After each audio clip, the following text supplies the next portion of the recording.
Bonjour et bienvenue. Pour commencer aujourd'hui, il y a un détail, une image dans la dépêche de la Société de Presse qui m'a vraiment marqué. Ah oui? Oui, et ce n'est même pas une photo, c'est juste une description dans le texte. D'accord. Après l'explosion dans la mosquée, ils décrivent le sol jonché de tongs de fidèles, éparpillés absolument partout. C'est une image terrible? C'est une image d'une simplicité. Terrible, oui. Ça nous sort tout de suite des chiffres, des analyses, pour nous ramener à l'essentiel. Des gens venus prier et Et qui ne sont jamais ressortis? ça dit tout de l'intention, en fait. On ne vise pas une infrastructure, on vise la vie, le rituel. C'est là que la terreur frappe le plus fort. Reprenons juste les faits pour que tout soit clair. On parle d'une explosion à Maiduguri, dans le nord-est du Nigeria. C'est ça, mercredi soir, pendant les prières. Le bilan est lourd. 5 morts, 35 blessés. Et la police locale parle très vite d'un, et je cite, probable attentat suicide. Oui, parce qu'ils ont retrouvé des fragments qui appuient cette thèse. Des restes de ce qui ressemble à un gilet explosif. Et c'est ce mot, attentat suicide, qui est vraiment au cœur de notre analyse aujourd'hui. Tout à fait.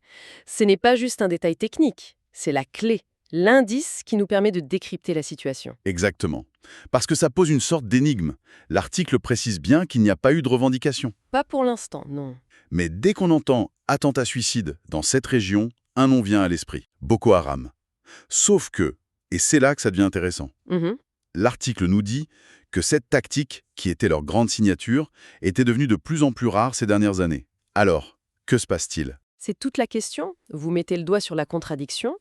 D'un côté, oui, l'attentat suicide, c'est l'ADN de Boko Haram, au sommet de leur puissance, disons entre 2014 et 2017. C'était presque systématique. C'en était une industrie, une terrible industrie de la mort.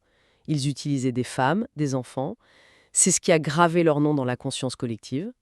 C'était leur façon de dire on peut frapper n'importe où, n'importe quand. Une signature, oui, comme un logo pour une marque, mais en beaucoup plus macabre. C'est exactement ça. Mais, et c'est le point capital que soulignent les analystes dans l'article, cette vague a reflué, Pourquoi? sous la pression de l'armée, des forces multinationales, mais aussi à cause de leur propre division interne. Leur capacité à monter ces opérations complexes, elle a diminué. Donc on en voyait beaucoup moins? Beaucoup moins, oui. On a pensé, peut-être un peu vite, que cette page se tournait, qu'il passait à autre chose, les enlèvements, les attaques de convois. Et donc, cette explosion dans la mosquée, c'est pas juste une attaque de plus. C'est un peu comme si un vieux groupe de rock rejouait son plus grand tube après des années de silence. On se demande forcément, pourquoi maintenant? C'est la question centrale. Et apparemment, ce n'est pas un acte complètement isolé. L'article est très bien fait là-dessus. Il nous donne une autre pièce du puzzle. Ah oui, Il nous rappelle un autre attentat en juillet 2024. C'était contre une cérémonie de mariage, dans l'état de Borno également.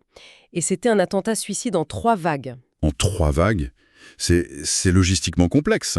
Très complexe. Et déjà à l'époque, ça avait alerté les observateurs. Donc si on met les deux événements côte à côte, celui de 2024 et celui-ci, l'hypothèse de l'acte isolé, ça tient moins la route. Exactement. On commence à voir se dessiner un motif, une tendance potentielle, On passe de la coïncidence à un schéma. précisément. Ça suggère que la capacité du groupe ou d'une de ses factions à recruter, former, équiper et déployer des kamikazes n'a en fait jamais vraiment disparu. Elle était en sommeil peut-être. Elle était dormante, voilà, mais elle est toujours là.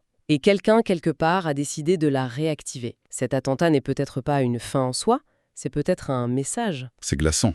Et bien sûr, tout ça s'inscrit dans un conflit qui dure. Depuis plus de 15 ans maintenant, l'article le rappelle. Oui, c'est un contexte de guerre d'usure. Les chiffres de l'ONU, même si on les connaît, ils sont sidérants. Plusieurs milliers de morts depuis 2009. C'est presque abstrait. Mais les millions de déplacés, Ça, c'est concret. ça c'est très concret. Des vies déracinées, des communautés entières qui ont tout perdu. C'est une crise humanitaire massive. Qui a saigné toute la région du lac Tchad. Et pour comprendre, il faut aussi se souvenir que le paysage djihadiste là-bas n'est pas monolithique. Il y a plusieurs acteurs. L'article en mentionne 2, le Boko Haram historique, si on peut dire, et sa faction dissidente, qui est devenue un rival très puissant, l'État islamique en Afrique de l'Ouest, l'ISWAP. Et si je me souviens bien, ils sont pas forcément les meilleurs amis du monde. Loin de là. Ils sont en compétition, parfois même en conflit ouvert, pour le territoire, les recrues, l'argent. Et leur stratégie diffère aussi. L'ISWAP, par exemple, a souvent tendance à cibler plus spécifiquement l'armée, les symboles de l'État. Ils essayent de se poser en alternative de gouvernance, alors que Boko Haram a cette longue histoire d'attaques aveugles contre les civils. Y compris les musulmans qui ne partagent pas leur vision. Exactement.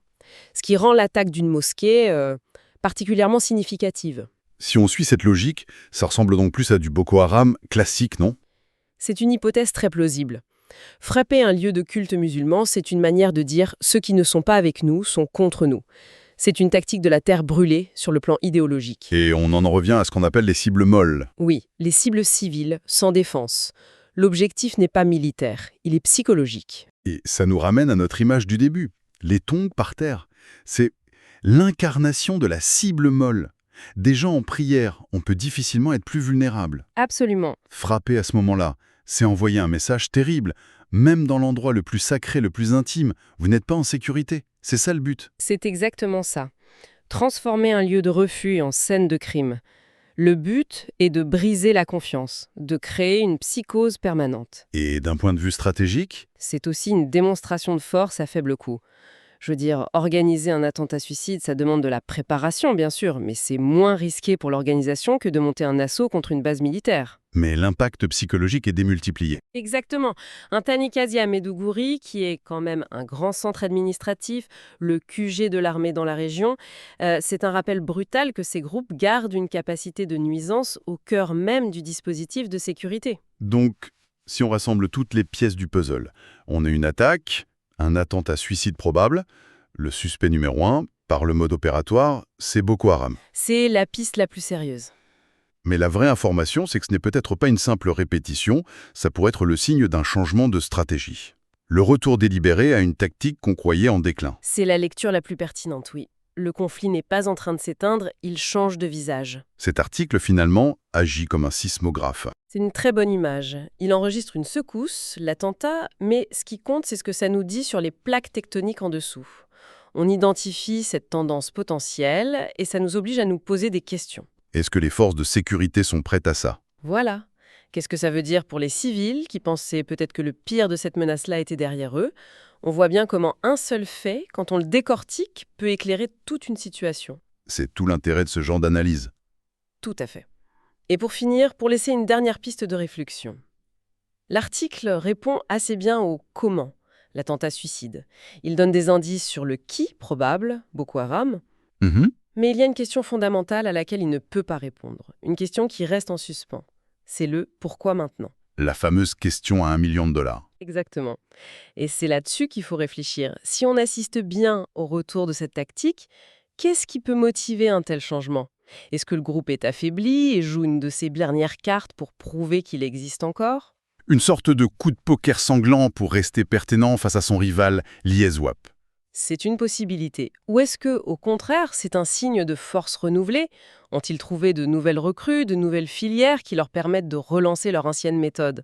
Et la réponse à cette question, La réponse à cette question déterminera sans doute la tournure que prendra ce conflit dans les mois à venir. C'est ça la grande inconnue que cette tragédie laisse derrière